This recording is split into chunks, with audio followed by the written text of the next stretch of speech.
Penampilan istri Ahok rayakan ulang tahun anak kedua jadi sorotan.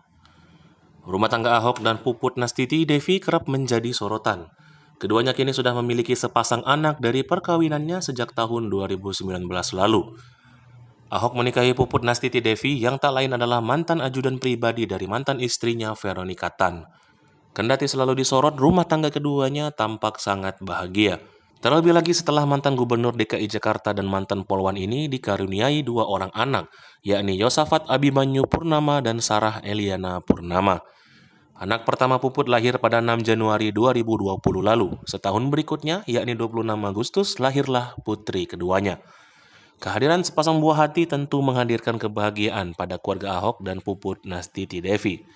Salah satu bentuk rasa syukur keluarga tersebut yakni menggelar perayaan ulang tahun. Baru-baru ini Ahok dan Puput menggelar pesta ulang tahun putri kecilnya. Pesta ulang tahun Sarah digelar dengan sangat meriah. Sederet artis tampak menghadiri acara ulang tahun Sarah yang pertama. Melalui story Instagram @btpnd, Puput membagikan potret meriah ulang tahun Sarah Eliana Purnama. Perayaan ulang tahun Sarah menggunakan tema tokoh Disney Minnie Mouse. Kendati begitu, kakak sambung Sarah dan Yosafat yakni Nicholas Sean, Natania Purnama, dan Daud Purnama terlihat tak hadir dalam acara tersebut.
Hai pemirsa Sri Popo TV, jangan lupa komen, like, dan subscribe, serta tonton terus berita-berita terupdate lainnya ya.